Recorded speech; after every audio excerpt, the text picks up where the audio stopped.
Good morning. सुबह का बज रहा है 5:30 और हमारी ट्रेन है 7 बजे की, इसलिए हमको उठना पड़ेगा।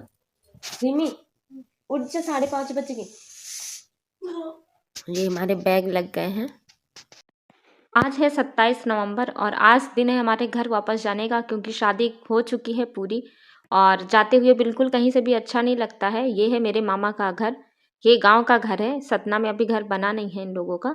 और ये है हमारी जनता पार्टी, मामी देते हुए विदाई और मौसी मम्मी के निकल रहे थे आंसू। वैसे हम लोग के आंसू तो नहीं जल्दी निकलते हैं, जब मैं हॉस्टल जाया करती थी ना तब ज़रूर मुझे बहुत रोना आता था। बाकी कहीं से आते हैं तो आंसू नहीं निकलते हैं, लेकिन बुरा तो ऑफ कोर्स बहुत ही ज़्यादा लगता है। कहीं से भी जाओ तो 2-4 दिन बिल्कुल अच्छा ही नहीं लगता है। और इसी के साथ ऑटो पकड़ के हम लोग आ गए सतना रेलवे स्टेशन। और भाई साहब, हम लोगों का सामान देख के ना तो लोगों के होश ही खराब हो जाएं। अब सामान भी तो लोगों के हिसाब से होगा, ऊपर से सर्दी का मौसम चल रहा है तो ऑब्वियसली बैग्स हो ही जाते हैं। और अंदर आके हमने सबसे पहले ली टिकट, और जाने में हम थे, मौसी दोनों थी और अभिषेक था। ये है मेरा गोलू भाई जो कि मेरे मामा का लड़का है। ये है मौसी, ये है मम्मी। मौसी, गुड़िया मौसी, गुड़िया मौसी,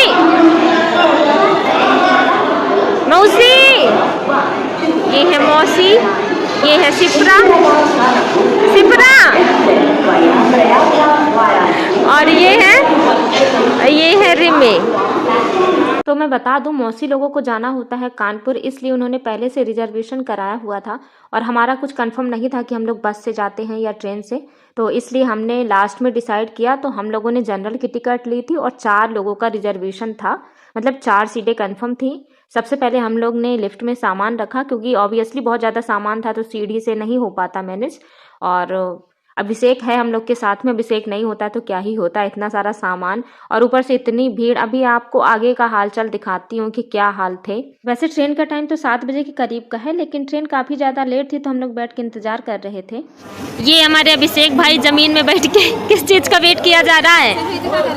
क्यों, किस चीज़ का इंतज़ार हो रहा है ज़मीन में बैठ के?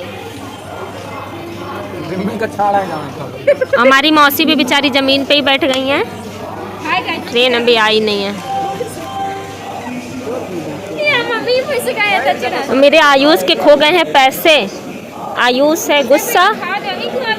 काफ़ी ज़्यादा इंतज़ार करने के बाद फाइनली ट्रेन आ गई है। भाई साहब, इंडिया में ट्रेन का तो टाइमिंग क्या ही कहो, इतना ज़्यादा बुरा हाल है ना कि मैं क्या बताऊं। इतनी लेट होती है, 8:30 बजे के करीब ट्रेन आई और हम लोग घर से इतनी भड़बड़ में निकले, चलो जल्दी ट्रेन छूट जाएगी, चलो जल्दी।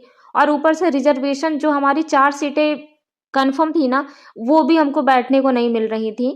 तो देखो, ये रिजर्वेशन बोगी का ये हाल था, ऐसे लोग भरे हुए थे। चलो कैसे भी करके हम लोग बैठ गए और हम लोग एक सीट में 4 लोग बैठे हैं, 2 सीटें पास में थी और 2 थोड़ी आगे जाके थी। और फिर हुआ खाना पीना स्टार्ट, क्योंकि काफ़ी ज़्यादा क्रेविंग होती है जब ट्रेन में बैठे हो ना, लगता है कुछ खाने को मिलता जाए। तो सबसे पहले पॉपकॉर्न लिया, और ये हैं आर्यन और आयुष, ये लगभग एक ही उम्र के हैं और ये दोनों इतने शैतान है ना कि मैं क्या बताऊं। और खास करके आयुष तो कुछ ज़्यादा ही शैतान है। और इन दोनों की प्लानिंग थी पूरी शादी में कि हम लोग किसी भी ब्लॉग में नहीं आएंगे, बट मैं जबरदस्ती इनको अभी ब्लॉग में ले रही हूँ। और फिर आगे समोसे, और फिर वो टाइम आ ही गया जब हमको बाय बाय बोलना ही पड़ेगा, क्योंकि हमारा स्टेशन आ चुका है। Bye bye.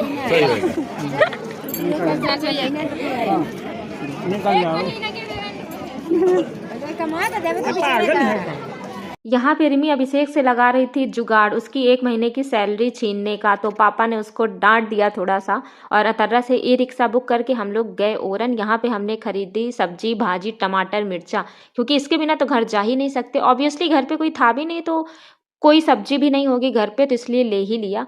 और ये देखिए, धान की कटाई हो चुकी है चालू, अब धान आएगा, फटाफट देखते हैं कितना धान होता है इस बार। तो ये हमारे सामान ऐसे फैले हुए हैं, आते ही नाश्ता हो रहा है, नाश्ता पानी। आयुष का थोड़ा चेहरा दिखाओ लल्ला। हम निकले थे, सुबह 7 बजे की ट्रेन थी, बेतवा एक्सप्रेस, दुर्ग बोलते हैं उसको, सतना से कानपुर के लिए। उसमें हम लोग आए थे, ट्रेन लेट थी, 8:30 बजे मिली थी, मतलब सतना से। और फिर सतना के बाद स्टॉपेज था करवी, और फिर उसके बाद हमारा अतर्रा। हम घर पहुंच गए थे 2 बजे के करीब। मतलब प्रॉपर अपने घर पहुंच गई थी। अतर्रा से डिस्टेंस है 30 किलोमीटर। तो अभी बस 9 बज रहा है, चाय पी रहे हैं और अच्छा नहीं लग रहा है। और आज है हर्षु का बर्थडे, तो हैप्पी बर्थडे अगेन। अगर तुम ब्लॉग देख रहे हो तो तुमने स्टेटस देखा ही नहीं व्हाट्सएप का। सो ठीक है, इतना ही इस वाले ब्लॉग को रखते हैं। बहुत सारी चीज़ें अभी मैं दिखाऊंगी, शादी की बातें बताऊंगी, क्या कैसे हुआ, कुछ अच्छा या कुछ खराब हुआ तो वो दिखाते हैं आपको आगे। लाइक शेयर और सब्सक्राइब कर दीजिएगा। Bye bye.